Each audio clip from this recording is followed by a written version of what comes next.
বিরতির পর স্বাগত। জলে ভাসছে উত্তর পূর্ব, অন্যদিকে দিল্লি, রাজস্থান, হরিয়ানায় তাপপ্রবাহের সতর্ক বার্তা জারি। রাজধানী দিল্লিতে গড় তাপমাত্রা 50 ডিগ্রি, অসহ্য গরমে জলের হাহাকার। শৈল শহরগুলিতে ইতিমধ্যেই তাপমাত্রা ঊর্ধ্বমুখী। বিশ্ব উষ্ণায়নের কি কুপ্রভাব? ইতিমধ্যেই সতর্ক বার্তা জারি করা হয়েছে, যেখানে সিকিম সহ রাজধানী আগরতলা এবং অসমের বিভিন্ন জায়গায় প্রবল বৃষ্টি। কিন্তু উত্তরের রাজ্যগুলিতে তাপপ্রবাহের সতর্ক বার্তা জারি করলো আইএমডি। জলের সংকট দেখা দিয়েছে। সে বিষয়ে বিস্তারিত জানবো। টেলিফোন লাইনে রয়েছে নিউজ ভ্যানগার্ড প্রতিনিধি শতাব্দী দেবনাথ। শতাব্দী, রাজধানী দিল্লির গড় তাপমাত্রা 50 ডিগ্রি। এই মুহূর্তে কি জানতে পারছো? আইএমডি কি বলছে? দেখো, দেশের বেশ কয়েক রাজ্যে যখন তোমার বৃষ্টি এবং সেক্ষেত্রে কোথাও কোথাও ভূমিধস পরিলক্ষিত হচ্ছে, ঠিক সেই জায়গায় উল্টো ছবি দেখা গেছে দেশের উত্তর ভারতের ক্ষেত্রে বা উত্তরের রাজ্যগুলির ক্ষেত্রে। সেখানে কিন্তু এক প্রকার গরমে নাজেহাল সাধারণ মানুষ, এক প্রকার কিন্তু হাহাকার করছে জলের জন্য, এবং সেক্ষেত্রে দুঃসহ গরমে এক প্রকার পড়ছে দেশের বেশ কিছু অংশ। তবে এই গরম থেকে কবে মুক্তি মিলবে সেই নিয়ে কিন্তু এক প্রকার প্রশ্ন উঠতে শুরু করেছে। তবে দেখো, ভারতের বেশিরভাগ অঞ্চলে এখনো কিন্তু বর্ষার ধরা ছোঁয়ার বাইরে রয়েছে, কেননা এই গরম রয়েছে, আর গরম থেকে সহসায় যে মুক্তির সম্ভাবনা নেই সেই আভাসে কিন্তু এবার দিচ্ছে আবহাওয়া দপ্তর।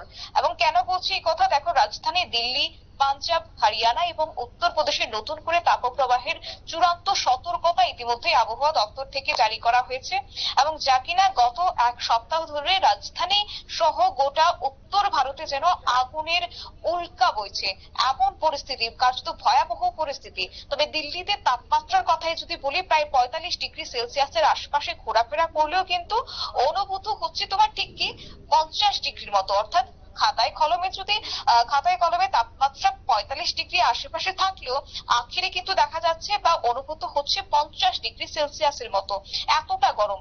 আবহাওয়া দপ্তর ইতিমধ্যে জানাচ্ছে যে দিল্লিতে স্বাভাবিকের তুলনায় তোমার তাপমাত্রা 6 ডিগ্রি সেলসিয়াসের বেশি রয়েছে, এবং সোমবার তোমার ফিলস লাইক তাপমাত্রা 50 ডিগ্রি ছুঁয়েছে দিল্লির বাতাসে বা দিল্লির এই তোমার আর্দ্রতার পরিমাণ। তো সেক্ষেত্রে এবার দিল্লিবাসীর কথায় যেটা বলা হচ্ছে যে সকাল 6:30 যেন ট্যাঙ্কের জল এক প্রকার যেন গরম জল হয়ে উঠছে, আর এসি কাজ করছে না, ফ্রিজে কিছু রাখলে ফ্রিজ সেখানে ঠান্ডা হচ্ছে না, যেটা দিল্লিবাসীর ইতিমধ্যে বক্তব্য। তবে এই ভয়ানক গরম গত 20 বছর ধরে দিল্লিতে আছেন এই বাসিন্দা, এবং তিনি বলছেন যে এই ভয়ানক গরম আগে কখনো পরিলক্ষিত হয়নি। তবে অন্যদিকে দেখো, এই উত্তরাখণ্ড এবং বিহার, ঝাড়খণ্ড সহ উত্তর ভারতের তাপমাত্রা প্রায় 46 ডিগ্রির উপরে রয়েছে, এবং বিহারে গত 24 ঘন্টায় তোমার তীব্র তাপমাত্রা আর্দ্রতার কারণে কিন্তু 22 জনের মৃত্যু হয়েছে। অর্থাৎ শুধুমাত্র দিল্লি নয়, এই ক্ষেত্রে কিন্তু দেশের বিভিন্ন রাজ্যের ক্ষেত্রে কিন্তু একই পরিস্থিতি পরিলক্ষিত হচ্ছে। উত্তর ভারতের ক্ষেত্রে উত্তরাখণ্ড, বিহার, ঝাড়খণ্ড সহ বেশ কিছু রাজ্যে এখনো তোমার সেই 46 ডিগ্রি সেলসিয়াসের মধ্যে তাপমাত্রা বইছে। অত্যাধিক তাপমাত্রার কারণে ইতিমধ্যে তোমার 22 জনের মৃত্যু হয়েছে। অন্যদিকে শুধুমাত্র আমি গোটা দেশের কথাই বলছি, এবং দেখো এই ক্ষেত্রে যেমন তোমার দিল্লিতে একই পরিস্থিতি, অন্যদিকে পশ্চিমবঙ্গের কথাই যদি বলি সেখানেও কিন্তু সেই ছবি পরিলক্ষিত হচ্ছে, যার জেরে কিন্তু এই তাপমাত্রার কারণে দিল্লি থেকে পশ্চিমবঙ্গের যে কলকাতামুখী ইন্ডিগো ফ্লাইট রয়েছে সেই ফ্লাইটও কিন্তু এক প্রকার বাতিল হয়েছে। মাত্রাতিরিক্ত উষ্ণতার কারণে যান্ত্রিক ত্রুটি দেখা দিয়েছে বিমানে, আর যার জেরে 3 ঘন্টারও বেশি দেরিতে ইন্ডিগোর ফ্লাইট রয়েছে। তবে আবহাওয়ার পূর্বাভাস যেটা বলছে যে আবহাওয়া দপ্তর বুধবার বিক্ষিপ্ত বৃষ্টি এবং ধূলিঝড় হওয়ার সম্ভাবনা রয়েছে, কিন্তু সেই কারণে দিল্লির মানুষ কিছুটা স্বস্তির আশা করতে পারে, তবে তা দীর্ঘস্থায়ী নয় বলে কিন্তু সম্ভাবনা দিচ্ছে। অর্থাৎ আবহাওয়া দপ্তর ইতিমধ্যেই কড়া সতর্কবার্তা জারি করে দিয়েছে উত্তর ভারতের এই রাজ্যগুলির ক্ষেত্রে। অঙ্কিতা, ধন্যবাদ শতাব্দী। জলে ভাসছে উত্তর পূর্ব, অন্যদিকে দেখা গেছে যে দিল্লি সহ বিভিন্ন জায়গায় তাপপ্রবাহ, যার জেরে রীতিমতো নাজেহাল দিল্লিবাসী। সামান্য বৃষ্টির আশায় চাতক পাখির মতো বসে আছে দিল্লিবাসী। স্বস্তির বৃষ্টি কবে হবে আইএমডিও এখনো পর্যন্ত কিছু জানাতে পারছে না।